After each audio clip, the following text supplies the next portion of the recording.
Hi, everybody. I'm Amber Blais, and this is Two Kazoo Hybrid Edition. Ready for a kazoo serenade? Kazoos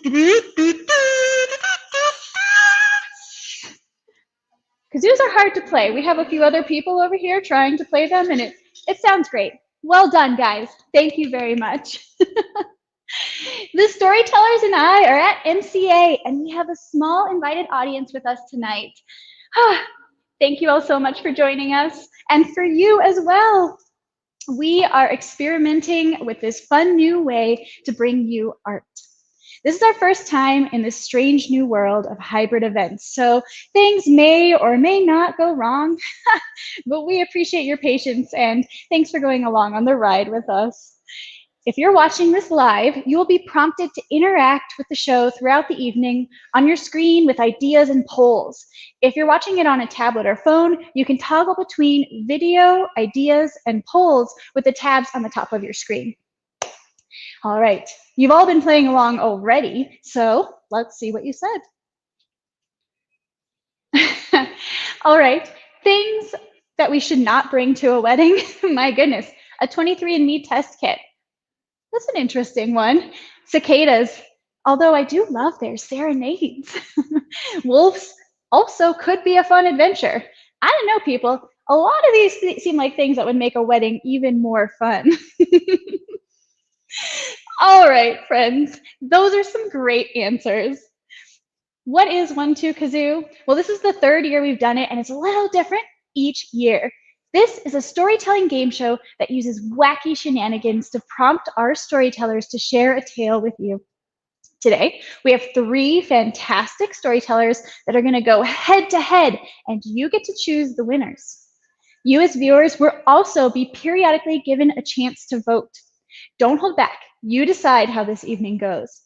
And what do the storytellers win? Ooh, I'm so glad you asked. This year, they win the coveted Golden Kazoo trophy. Oh, isn't it beautiful? Ooh, ah. All right, tonight our storytellers are, drumroll please, Pete Bellande. Ah, there he is.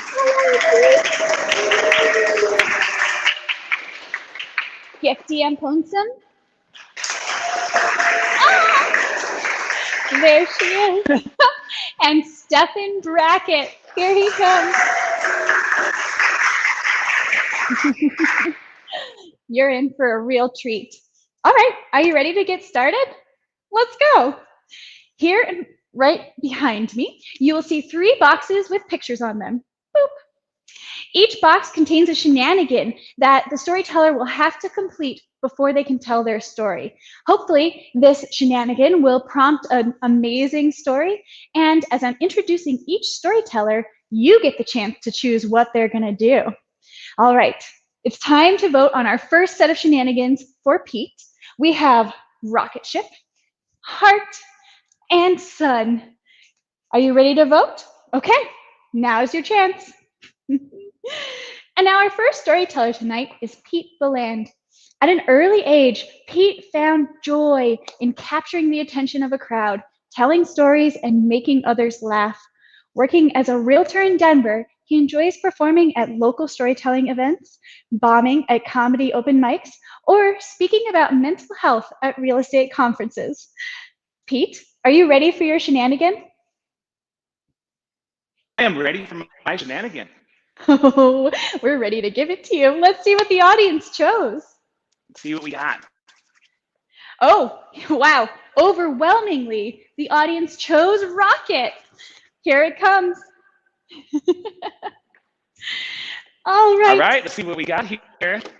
That's right, Pete. Oh, this was the one I was hoping I would get. So I put this on my head, right? And then I throw these rocket things ship into the cup, right? You do. Let's see how this goes. As many as you can. You have 30 seconds to fuel your rocket ship. I got a great idea. Just like that. Oh. This is awesome. Oh, no. This is the easiest shenanigan ever. Thank you. I kind of feel that you might have cheated a little bit, but it's okay. In the end, you definitely won. We're at the Museum of Contemporary Art. It's just abstract. All right, friends, it's your chance to tell your story inspired by our rocket ship to planet Love. Are you ready? I'm ready. Excellent. Let's hear it. All right, so first of all, in honor of Pride Month, this one goes out to my people, all you beautiful queer souls of your varying stripes and identities who've been taught by the world in which we grow up to just, that it's harder for us to sort of find our person. And so here's a story a little bit about that. I actually did think I found my person. I was married or with a guy married for 11 years. And we split in January of 2020, which, come to think about it, is great timing. If we had to quarantine together, somebody may not have survived it. And so I thought about, after my split, I thought about my father who had been married to my mother for 43 years, and she died, and he immediately was on the hunt for his next wife. Now, granted, he's a man of his generation who needed somebody to cook and clean for him and do his laundry and all of that. I didn't need any of that, but I kind of like my dad, and I kind of liked waking up to somebody. So I was singularly focused on finding my person and like kind of intense about it. And I wish there was a manual for how to date after a divorce when you're over 40 and gay, but that's a pretty niche book in a world where people don't buy books anymore. So instead, I went to the school of Tinder and Hinge and all of those other dating apps. And I'm just, it's just so weird. I've got to be honest, at my age, the only right swipe that really gets me excited is the buy now on Amazon. Oh, that gets me every time. And then also at my age, I would get it wrong. I think on Tinder, I would see like some dude who I wasn't interested in and then do the wrong thing. And it's really easy to do this thing called like a super like, which is even more than a like, I guess. And I would send it to the wrong person and then be like, oh shit. And so, well, of course, they would message me, somebody I'm not super like at all. They would message me within 10 seconds. And I had three options. I could not message them back, but I think that's kind of rude and disrespectful. Or I could say something like, hey, I'm really sorry, I'm not interested. That was an accidental thing that I did. I did try that, but the response was not kind. So I landed on a third option. I immediately started pitching them a multi-level marketing scheme. I found that is the easiest way to get rid of somebody quickly. But luckily, I ended up meeting some guy sort of the old-fashioned way. I had just finished whitewater kayaking on Waterton Canyon, not too far outside of Denver, and I was putting my car on my boat, and I saw like a man and a woman standing by my car, which was parked by this old kind of dilapidated hotel. And we start chatting. They're asking me questions about the hotel, whether it was a brothel. Like, I don't know, it probably was. Weren't they all brothels back then? And then it occurs to me, this guy is very good looking. And then it occurs to me, this guy is wearing a pair of shorts that I think he purchased at the gay store. So instead of asking him, like, are you gay? I inadvertently said, hey, you look familiar. Have I seen you on Grindr? And I had his number 30 seconds later. We start texting back and forth, kind of learning about each other. And he tells me, he's like, I really want to meet you, but I am going to meet my newborn niece in a week. And I'm in full quarantine mode. We have to do it safely. And I'm like, well, I have a big front porch. How about that? We live in the same neighborhood in Denver. And so he calls, and so he texts me. He's like, hey, I'm going on a run. What's your address? I'll stop by and say, hey. And so he runs up shirtless. Of course, I swear to God, there is some kind of law in Denver. You're not allowed to wear shirts when you're running if you're a dude. So he shows up shirtless. And, he's sitting on one end of the porch. I'm on the other. He's looking real good. And we just talk for hours and really kind of connect and vibe. And I have this thing in my head from thinking about what my dad did and thinking that's what I need to do to be intentional and say, hey, I'm kind of looking to date and find someone who will be my future husband. I'm not sure you're that person, but we should try and see what happens. And he was like, yeah, I'm all for it. And then it got really serious, too quickly. And just talking about intimate stuff we shouldn't have been talking about, not sex intimate, but even more real personal intimate. And so we had our second date, and I decided to take him paddleboarding. I'd like to kind of test the dudes that I'm with. And we went with my buddy Daniel, who's here with us tonight just for safety. And we went to Decker's, which is a set of easy whitewater run that very poetically is by that hotel where we first met. And come to think of it, I'm pretty sure it was a brothel. Like, yeah, it was a brothel. And so we go, and and um, and this guy did phenomenally well. Like he really took to it. He was good at it, and he loved it, and it was awesome. And then it was getting later in the day, and we're in that golden hour. You know, the golden hour where the sun casts the most beautiful light on the water. And Scott and I find ourselves stealing glances at each other as we're dodging the rocks and bouncing through the waves. And that way, it wasn't even over yet. So afterwards, we decide, just the two of us, we ditched Daniel for very obvious reasons, to go out to dinner at JJ Madwell's, a great Italian place in Conifer. And we sat outside on the patio at this big six top so we could be sort of socially isolated or socially distanced. We had a great meal. And then we, somewhere along the way, we realized that COVID protocols don't apply to feet. And so our feet sort of found each other and started interacting with each other under the table. And then we went for this walk through this residential neighborhood nearby on these dirt roads as the sun is setting. And we decided to put our masks on so we could be closer. So we're holding hands, have our arms around each other. And, quite honestly, we were talking about, like, we didn't even know each other, but here we were talking about like a future together, like the second time we ever hung out, which, in retrospect was really naive on both our parts. And despite that, that will go down in history as one of the sweetest days I've ever had, I think, even when I'm an old man. And it didn't really work out with Scott in the end. And I don't think I really learned why until much more recently. So since then, I have moved out of Denver. I live in between Carbondale and Redstone in the Crystal River Valley. It's like a little piece of Switzerland or Yosemite in Colorado, and I love it there.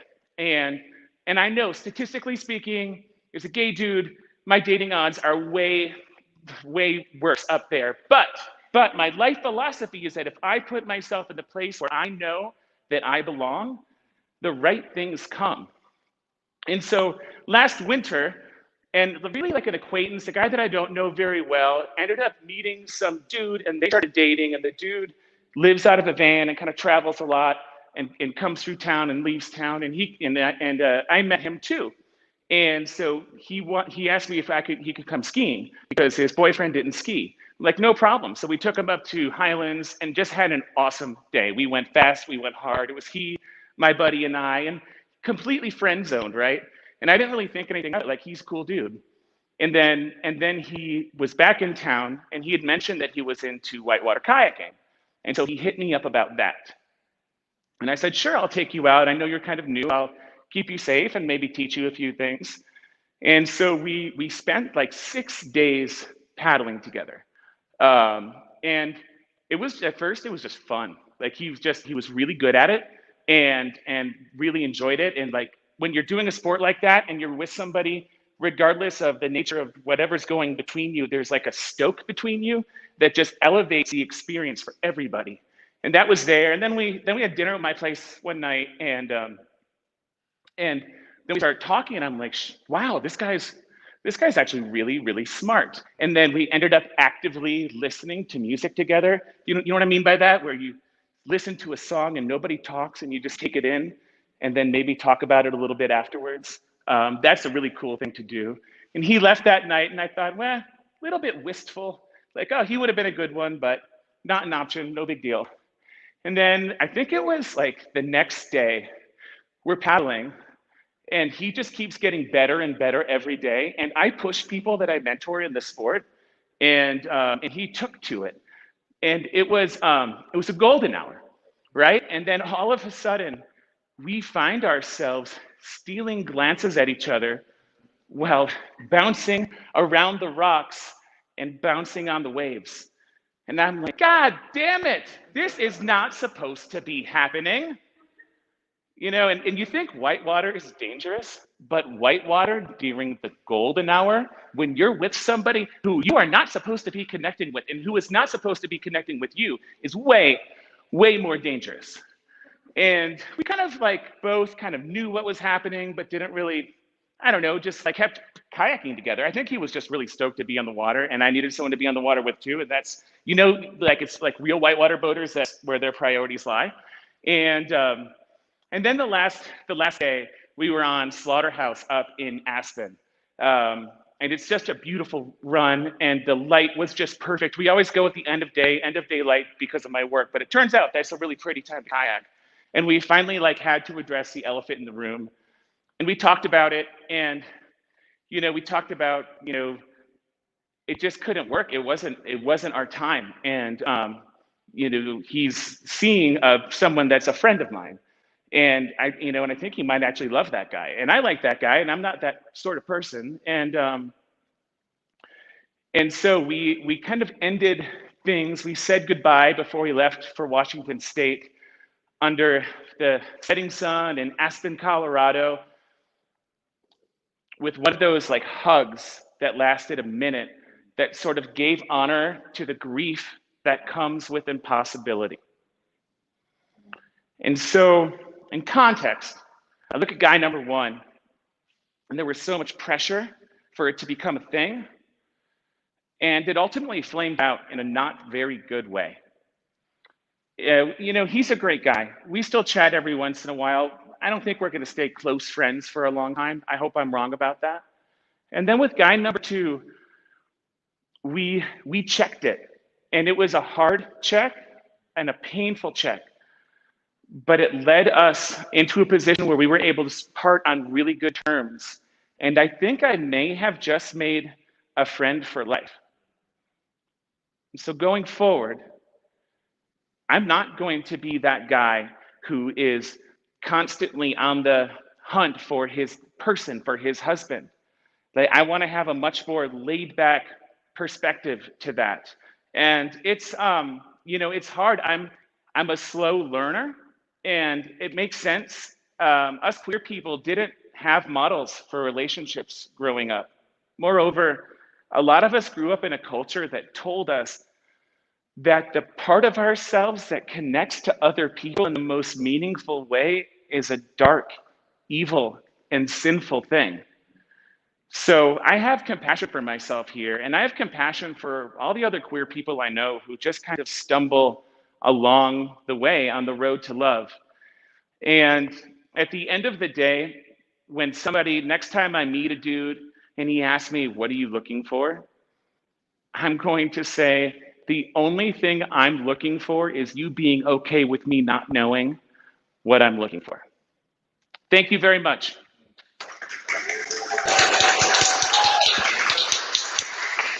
Well, thank you so much for sharing your story, Pete. I love love in all of its forms, even friendship. All right, audience, we have added some new boxes, and you get to decide what shenanigan Gifty is going to do next. So now's your chance to vote. Either we have eye, we have tower, or we have hat. The polls are up now, and I'll introduce Gifty. Gifty has always had an interest in storytelling and has participated in previous Two Kazoo events. She has worn many hats, from middle school science teacher to legislative assistant to au pair. She's currently in a year-long acting conservatory based in Washington, D.C., and is thrilled for this opportunity to develop herself as an artist. All right, Gifty, are you ready to see what the audience chose? Yes, I'm ready. Okay, let's see what the polls say. Oh, all right. Overwhelmingly, we voted for I. Here it comes. All right, Gifty. This shenanigan is called blind self-reflection. It's time for you to reflect. Blindfold yourself, and then you have to draw a self-portrait. You have 30 seconds. Are you ready? No. Oh, and we have Kelly, our wonderful assistant, who's going to be holding the board for you to draw on. So, excellent. Here it goes. Okay, you have 30 seconds starting now. This is our chance for a kazoo song. You ready? Play your kazoos, everyone. We have 5 people in our audience. Go ahead, don't be afraid.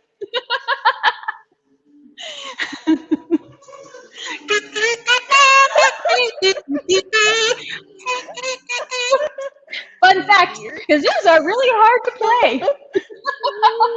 Oh man, Gifty, I can see that you're clearly drawing a masterpiece here. And that's it. Time's up. Should we see what she's drawn? Oh, this is stunning. I love it. I feel like it's a very close representation to what you look like, Gifty. Well done. I love it. All right, Gifty, it's your chance to tell a story inspired by your shenanigan. Let's hear it. Okay. So do you know those onboarding videos you have to watch whenever you start a new job? So it's those compliance videos, and they have to deal with, workplace culture and safety and other things. If you're like most people, you probably just like put it on your computer screen while you're trying to do other work, and you're like, okay, let me take the quick quiz real quick.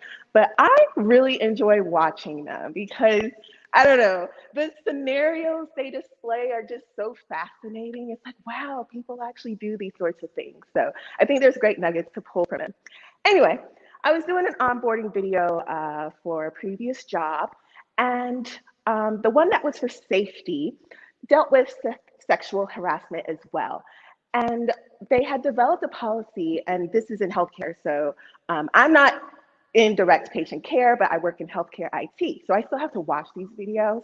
But this video was about people who did direct patient care and how to best protect staff and patients. So they developed a policy specifically for men. So if a man has to be in an exam room with a woman, then there has to be another person there because they just had so many problems where, patients were at risk and the staff members were at risk. So they're like, we're just going to develop this policy. So there's always going to be a buddy system in those situations. And then the person was like, okay, women, I'm sure you're hearing this and you're saying, but what about us? Well, ladies, I mean, you already know what it is. Like, you know how to manage these situations. And so, and I just was really struck by that because what that communicates to me was like, okay, women, like, the type of world we live in. If you need help, it's here for you. Come get it.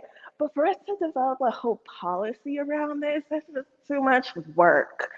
So that's what I interpreted from that statement. And she was like, yeah, I mean, so essentially, women, you can manage this. And I felt like, but what if you never actually learned how to manage this thing? This interaction between men and women, and just, how some interactions can be very unsafe. And throughout life, I'm sure most women have had to, experience some sort of situation where they felt unsafe. And, there's no playbook. There's no, oh, if you do this, then you're going to avoid that. I mean, that's what culture tries to tell us, cross your T's, dot your I's, don't go out at night, buddy system, blah, blah, blah. But what if, you don't have any of that? And what if you're just out here trying to live your life and then, stuff happens? So myself, like I'm sure a lot of you, had to learn the hard way, as we call it. But the way I learned it, I think, is, quite eventful and very me. So I'm going to share this story with you about my introduction into this life of womanhood and safety. So I was studying abroad in Paris for my freshman year of college, which is, I know, bonkers. And, in hindsight, I think the school I went to actually was like, we probably shouldn't do this anymore.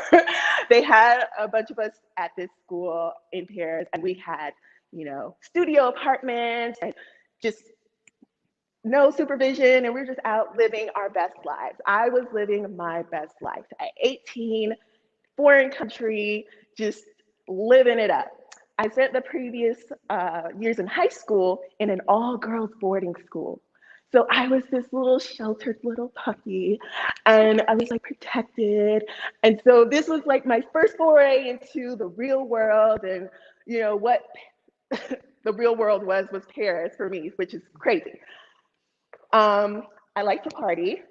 This I was like, what you mean I can like go out every night and like go dancing and just have fun, and I can wake up late for class and maybe show up or not show up? Like, what? I'm going to do that. So I had already developed a partying habit, and this was about week 4 into the program. So I had a long way to go for this whole year. So on this particular night, it was the 21st night of September, coincidentally, like the Earth, Wind, and Fire song. And I was ready for what was going to happen. I was like, yeah, I just got my tongue pierced the week before. So I was like, I'm about to tear it up in these Paris streets. So one of the girls I had become friends with, and friends is just like in quotes, because I only knew this person for like 4 weeks. But anyway, one of these friends I had become friends with, she hit me up, told me where we were going to meet. I meet up there and we have our whole night. The night was actually a bust. And by the end of the night, I was super annoyed. I was walking shoeless through the streets. So it was just like not a good look. Somehow, look at my face, because I'm still like, how? But somehow, my friend, she was really into one of the guys at the school that we attended. He was this really vibrant party guy. He was from Brazil, and he reminded me of someone from the Jersey Shore, just like in the way that, they just are so lively. So she was really into him. It was like, Gifty, let's call him Bill. She's like, Bill's friend needs a place to stay, so I told him he could stay with you. And I was like, oh, hold up, who is Bill's friend? So apparently, Bill's friend had somehow gotten into our party bus, train, whatever. He'd gotten into our situation somehow. I had no idea who Bill's friend was. My immediate response was, no, why can't you stay with Bill? Oh, well, Bill's going to come back to my place. And I was like, why don't y'all go to Bill's place? Well, Bill has roommates. I'm like, girl. And, me being young, impressionable, and also, this is social capital. Like, if I don't have people to go out with, what am I going to do? I'm 18, I'm young, I need to be out there in these streets. So, I couldn't burn this bridge. So I do her a solid. So I was like, okay, all right, where's Bill's friend? Like, so I see Bill's friend. I was like, okay, sure. Bill's friend was what the French would call petite. So he was a small man. So I was like, okay, he can, sure. I'm sure nothing's gonna happen. Like, if it really came down to if I had to take him, I'm sure I could. He was short, so I was like, yeah, it's fine.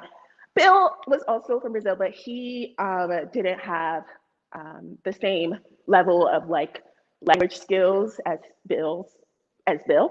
And so all that to say, I didn't even communicate. I couldn't communicate with words with Bill's friend. So it was just a lot of like gestures and me being like, okay, I guess you can like come back to my place. So I also felt like, I am this young bohemian woman in this, foreign land, and I can handle things like this because this is what adults do. I can have a man come back to my apartment and have nothing of it, because I actually had no interest in Bill's friend, and to me, nothing was going to happen. So it was like, sure. And then I also started developing the plan of like, okay, this is how nothing is going to happen. So I'll tell you what happened. So we get back to my apartment, and we didn't have very much furniture in these studios. It was just a futon, a kitchenette, and a desk and chair. So I was like, well, Bill's friend, I want him to like sleep on the floor because that's just kind of rude. So like, he can sleep in the bed. But what I'm going to do, I'm going to fortify myself. So I'm going to put on these layers. And so he knows, because like, you know, there was a language barrier. So this is how I communicate to him that like nothing's happening. Okay. So I put my layers on. I got my underwear, I got my stockings, I got my leggings, I got my cargo pants. So, and then I got my bra on, I got my camisole on, I got my t-shirt, and I got a hoodie on. And I put the hood on too. So it's like this whole thing is locked. Nothing's happening, okay? While I'm fortifying myself, Bill's friend is defortifying himself. He's taking his shirt off, he's taking his pants off. I'm like, that's weird. Why is he taking his clothes off? Well, he probably gets happened when he sleeps or something, so whatever. I don't know. Sure.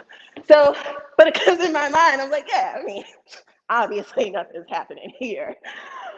And then I go brush my teeth, and when I'm done, I like tell Bill's friend, I'm like, okay, well, there's a bathroom if you need to, use it. And I go to my laptop and I put Facebook, because that's how we communicated in 2007 with my friends back home.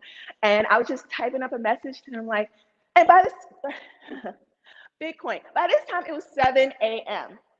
In hindsight, he could have gone to a cafe. He didn't need to be at my apartment, but I digress. So I'm typing up a message. I'm like, hey girls, y'all had a crazy night. I'll let you know about it later when I wake up. Peace.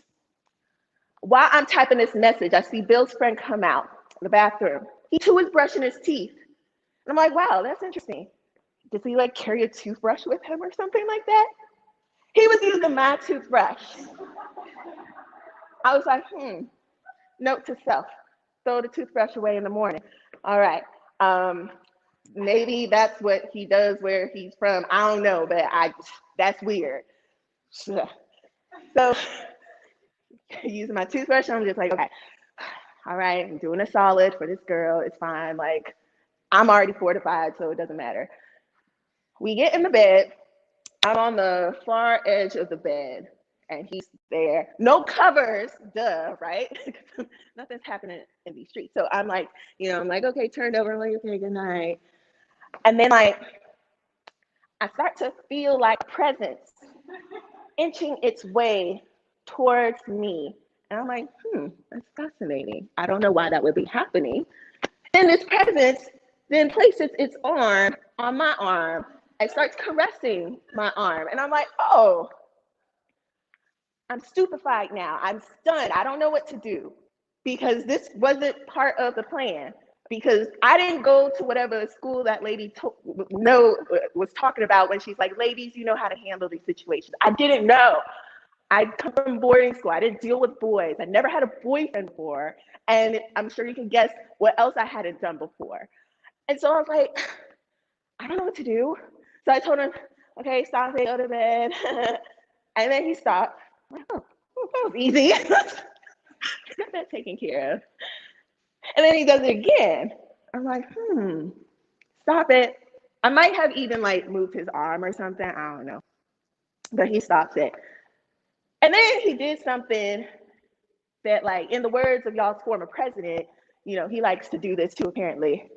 He grabbed me by the pussy. And I was like, oh, I leapt out of bed. I was like, whoa, that's it. I didn't know what to do. I turned on all the lights. And I went to my laptop and I opened it and I typed this furious message to my friends. Like, y'all, remember how I said everything was cool? It's not cool, y'all. Everything is bad. DEFCON 1. So I'm typing this message. The laptop is my anchor. The world is fading away from me because I didn't know that this could even happen. I was like, why is this happening? Why is he doing this? I didn't do anything. I'm just being here trying to be nice, letting this Bill's friend stay with me. Bill's friend is also like, at this point, probably 21. So he was a grown man. So I'm like, this grown man couldn't find a place for him to sleep. And he has to come to my place and violate me in this way. And yes, I was violated. I felt so violated.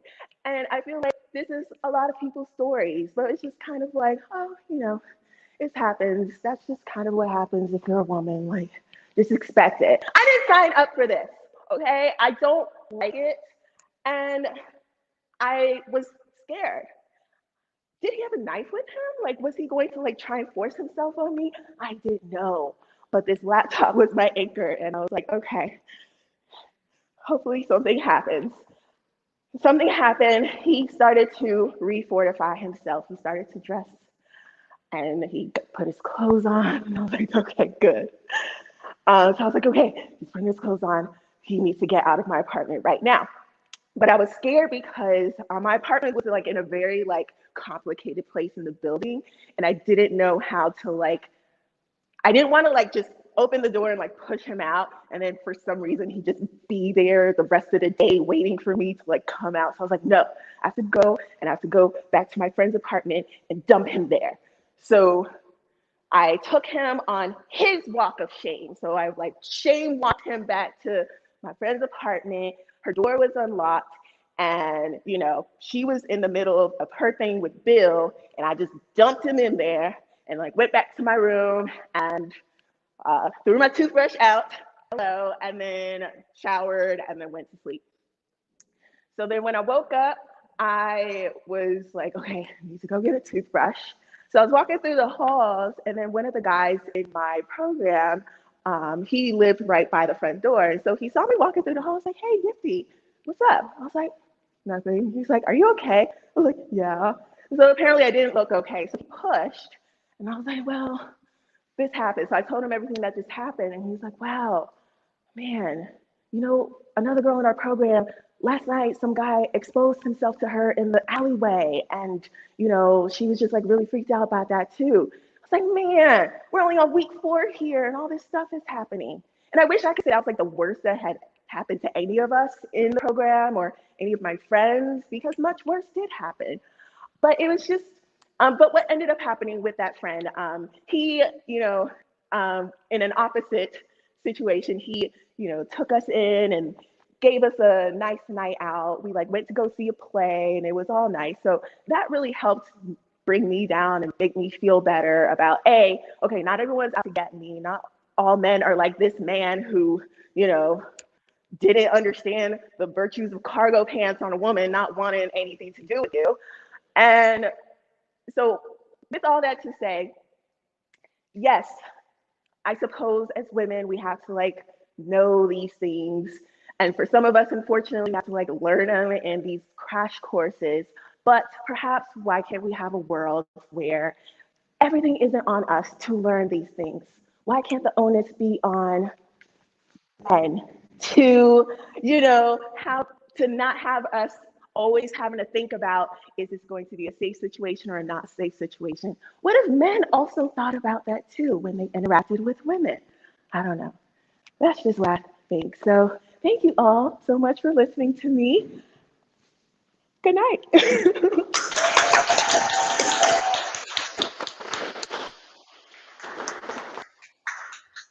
Thank you so much, Gifty. That is such a close story to my heart, because I think a lot of women have experienced something like that. So it's very important to share our stories. So thank you.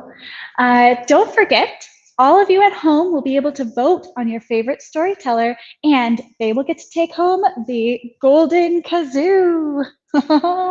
I'm so excited about this. It was created by Colorado artist Tom Barani. Now, new boxes have been added, and it's time for our final storyteller. Sad and yet exciting. So you're going to have one more poll. You get to choose mask and cape, kitty cat, or airplane. And while you're voting, I will tell you about our next storyteller. So go ahead, vote. Stephen Brackett was born and raised in Denver, Colorado, where he regularly interfaces between the music, grassroots movements, and education sectors. As a member of Flowbots, he's also a co-founder of the No Enemies Project, which works within communities to explore the power of protest music, and Youth on Record, a Denver organization that today hosts a state-of-the-art youth media studio and serves at-risk youths with music programs, for-credit classes, and more. So Stephen, are you ready for your shenanigan? Indeed, I am. I think I am. Maybe. Excellent. Let's see what the audience chose. All right. Oh, cape and mask. I'm so glad you guys chose this one. I love it. All right, Stefan. This is superhero time. Oh, The world needs your help. It's time for you to get into costume and fly to the rescue.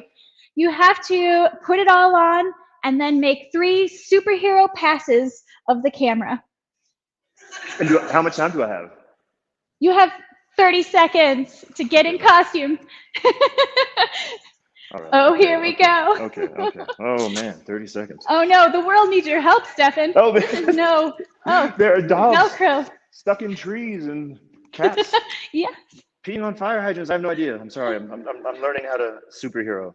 Oh my goodness. Yes. Gloves. Who are these for? This is your moment. Who are these? I mean, These are children's gloves. Was this skip like the a gloves. cow? Skip the Is this gloves. Try something else. Okay. All right. All right. Let me see. All right. Yeah. All right, let me just. Oh yeah. Okay. All right. Here's your passes of the camera as a superhero. Oh yes. There's one. Here he comes again to the rescue. Oh yes. And one more pass. Oh. Whoa. Woo, thank you, I Stefan. see. Oh, I didn't even see. Sorry. Wait. Oh yeah, it's your chance. You can make your emblem. For Stephen. Yes, super Stefan. Love it. Oh my goodness. Oh, thank you, Stefan. And now you get to share your story. All right. So one of the differences is I didn't choose my story beforehand. So I was trying to see if like the prompt might help me. So let me see. Okay. All right. Start with masks. And especially from the stories that we've heard earlier. As a Black nerd who was a teenager in the 90s, I felt like I always had one of these over my face. At that point in time, society didn't really have an idea of our existence other than Steve Urkel, and he wasn't our rep. You know, we didn't claim him enthusiastically. Okay. Also, the other thing that was kind of like, and still to this day, like there's still like a really easy thing where like, where Blackness, especially Black men, are not thought of as being intellectually active or really engaged in things. So all the things that I loved was interpreted as me being white, right? So it was this weird kind of mask, not just that I had on me, but like was kind of placed upon me, ways that people could or could not see me. And actually, I want to talk to you about how, in some ways, deciding what that mask was going to be brought me the greatest gift in my life. So, this is my first time wearing AirPods. Don't tell the kids. All right. Let's rewind. I've already told you that I was a Black nerd, right? Or a blurred, as often is called. I was not a light blurred. Like I was doing computer programming classes in the 6th grade. I think maybe by the time I was in the 9th grade, I had over 3,000 comic books. I was just like into coding, into paleontology. When people asked me what I wanted to be when I grew up, I said a genetic engineer from like the 2nd grade on. Like I was there, I was legit, I was a pariah. And as such, I knew that there was no way on planet Earth that a woman would ever be interested in me. Never, like just not possible. And as I grew up and like started learning different types of social skills and being able to converse and enjoy the company of all these other folks, I started like that perception started to change. But the idea of Game never showed up. Let's be straight. I was never smooth. I was always most effective when I was just being earnest. And the minute that I knew that somebody was interested in me, I would just say the dumbest thing in the world, or just stumble all over my words, or say something incredibly awkward and stupid. And I did it with such regularity that my friends would make bets on how quickly I would screw something up, and they almost always won. But anyway, I came to a point in my life where I actually had some success with the band. That helped with things. But still, I was having trouble finding my person. Even though I was incredibly nerdy, I was also very romantic and always just wanted that one person, and had been incredibly unsuccessful at finding them. So after a particularly tumultuous relationship had ended, I had decided to just give up on the thing altogether. I'm not sure there have been many painful things in my life, but the idea of being able to choose to hurt somebody that you once said I love you to, and choosing not to be with them anymore, that kind of voluntary severing was just something I no longer wanted to participate in. So I think I was in my early 30s. I was just you know what? I'm done. I'm good. I'm totally good. At the same time, and actually, it was totally good. I got to sit down and play Fallout for hours. I could play video games on my R2D2 projector at 3 a.m. and wake up at 11 and write raps, and then go roller skate dancing in the park, and then real dancing later on. I was beholden to no person, and it was glorious, and I absolutely loved it. But still within that, there was still this lonely yearning that I just learned to tamp down, because I thought that was no longer for me. At the same time, I had another group of really nerdy friends and creatives, and we called ourselves Think Yacht, because we thought a tank was too militaristic and impressive, and we thought that a yacht would be far more fanciful. So as we are going on the waves of our ideas and our muses and our creativity, we all started realizing that for all the different artistic pursuits that we were going after, we still all had that loneliness within us. And as artists, we came to this universal conclusion that aren't our lives part of our artwork?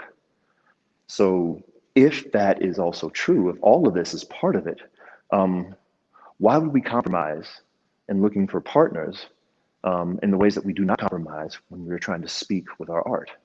So we came up with this method that we called OOB, which was out of the box. I guess it should have been ATOB, that just sounded appropriative somehow for some language that we don't speak. But anyway, with out of the box, the main rules were this. If you were going to date somebody, why waste time doing it in a neutral way? Why go to a coffee shop? Why go to a movie? Why go to a noisy bar? Why would we rush to the middle and then eventually get to a point where we start really sharing ourselves 2 weeks into dating somebody? It was just inefficient. So what we did is no, it's aggressive dating. So the first date is going to be something that I love so hard that if they're down, it's going to tell me a whole lot, right? So that's what the whole thing was. We're not dating by anybody else's standards. Anything else is no, entirely by what we want to do, no kind of compromising, because then immediately if that person is down, we just already know. So even though I'd kind of given up on these things, I ended up meeting somebody. The first time that I met her, she was actually with a friend of mine. And I don't play that game where I will even desire somebody who's with somebody else. So I just when I first met her, I was very nice to meet you. I just fumed in the distance with this new emotion of jealousy that I had never had before. And then what was it? Maybe a year later at the UMS, I saw her on a bike, and I was biking to the UMS as well. And so then we just biked there together and we had a great time. We were just talking, but that was it. Because I was in that point in time down with my monastic life. I'm never dating again. Cool. So I can freely interact with people. Not a big deal. And then a year after that, I was sitting at watercourse, and I was sitting there with a friend of mine, and I saw her across the way.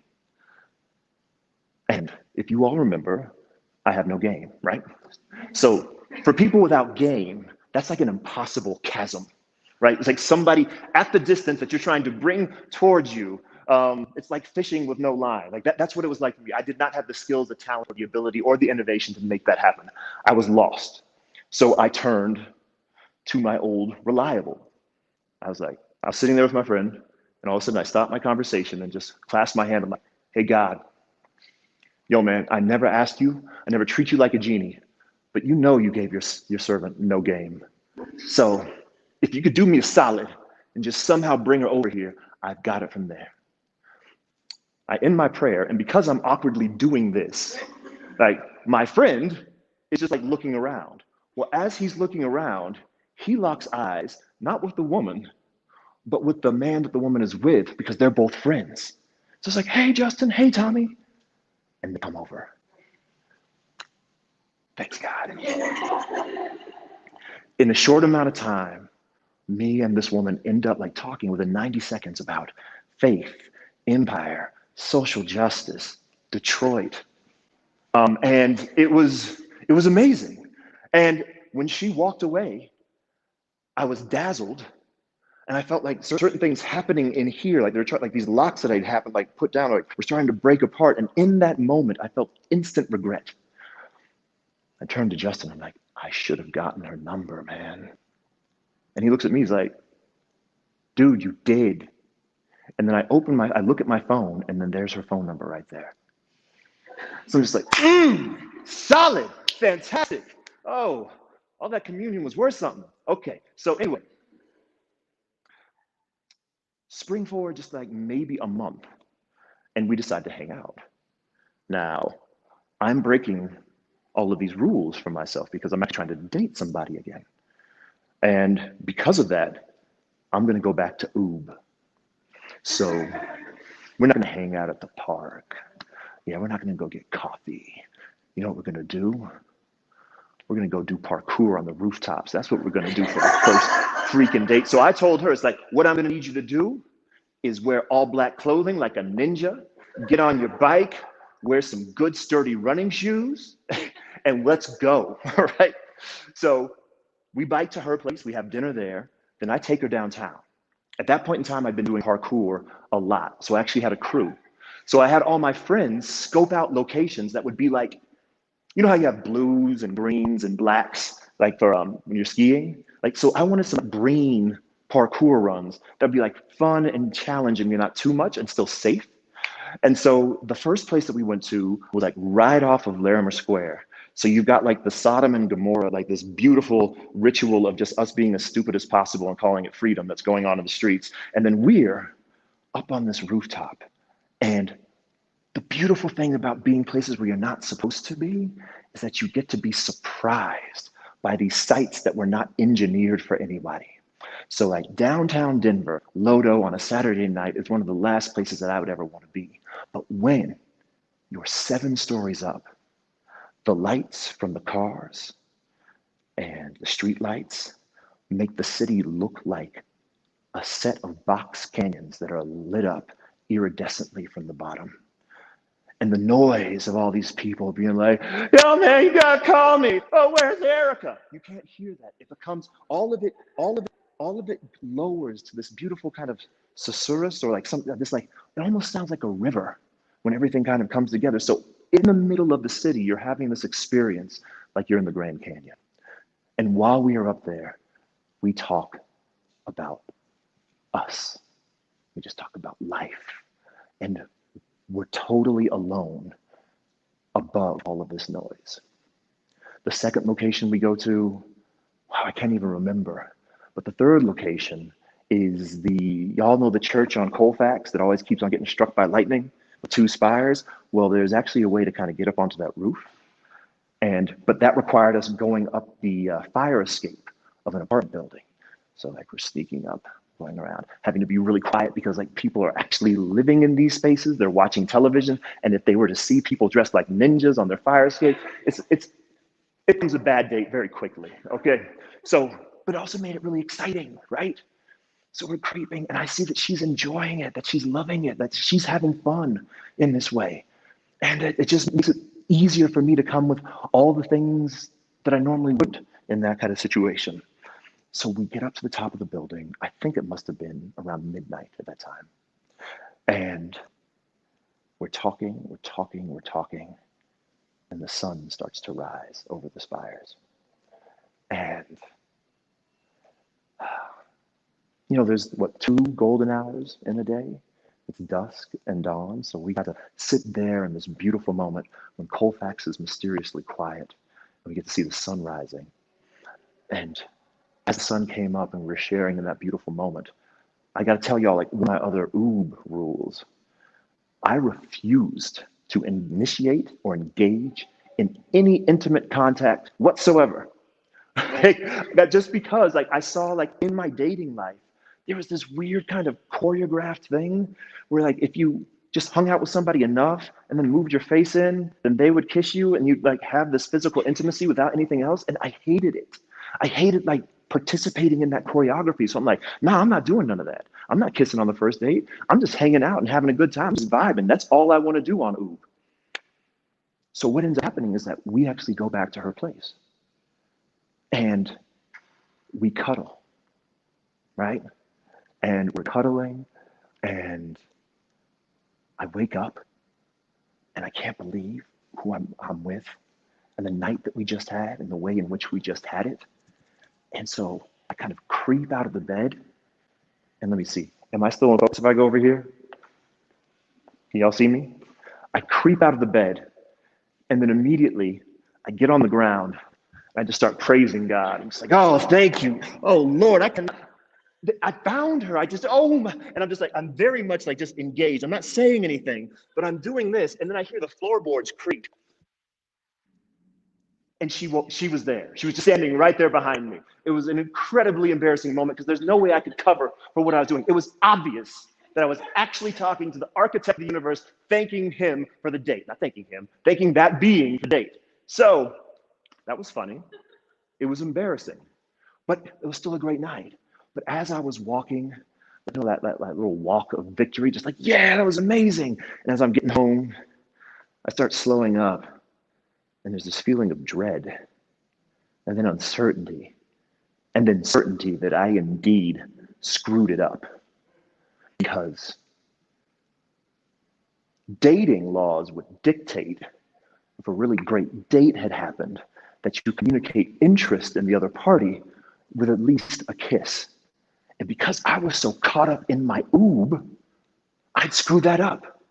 Maybe I would never get a call back. Like, even though it was like really cool and really great date, maybe I've communicated disinterest. And so I was terrified. I was just like sitting there, like, to be all honest, I was just sitting on my toilet, just like, oh God, I've screwed this up. I don't know why the toilet is my place of like desolation, but that's where I go to. Maybe it's the reverb. Maybe I feel less alone in there. But then she sends me a text and she says she had a wonderful time. And then, kind of in some ways linking the Gifty story, 4 years later, on the 21st of September, we were married. And she told me that if I had made a move that night, if I had been smooth, if I'd had any kind of game, she would have said no immediately. Because she had been at a point in time in her life where she'd been dating all these guys who were smooth and cool and doing all these things, and despised it. So not only did I not make a mistake, I made the only moves that would have worked. So yeah, stick to your guns. The 21st of September, Earth, Wind, and Fire is always a great go-to. And also, like, I chose that date very specifically because my birthday is August 21st, right? September 21st is a month, so when my birthday comes up, I know I've got an anniversary in a month, right? Okay. And then I also know that anytime that song comes on, I'm reminded of the date, what, like the vernal equinox is one day after that. Like, I put in all these fail-safes, right? Just in order to commemorate like this day that had been so special. And just to bring it all back, that nerdy mask kind of helped inform my oob. And so I stuck to who I actually was and ended up in a life that I couldn't have imagined. Thank you.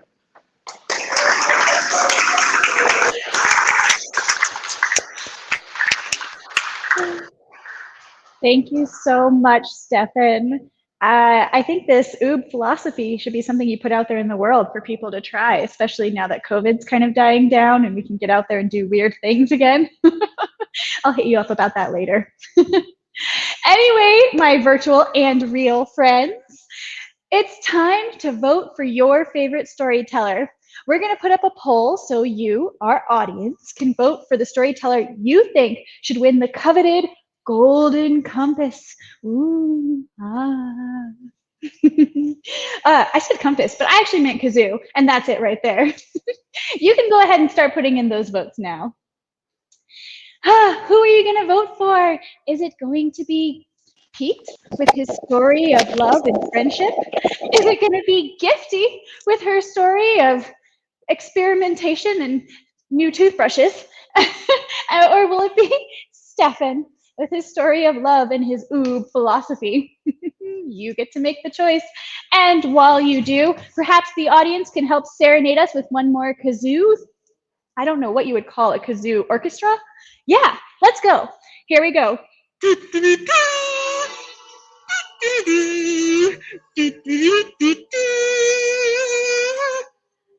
How is it? Are the votes in? Oh, the votes are in. All right. The Golden Kazoo is going to go to... Oh, yeah. They're still towering. Oh, it goes to Pete. It's for Pete. Well done, Pete. Oh, yay.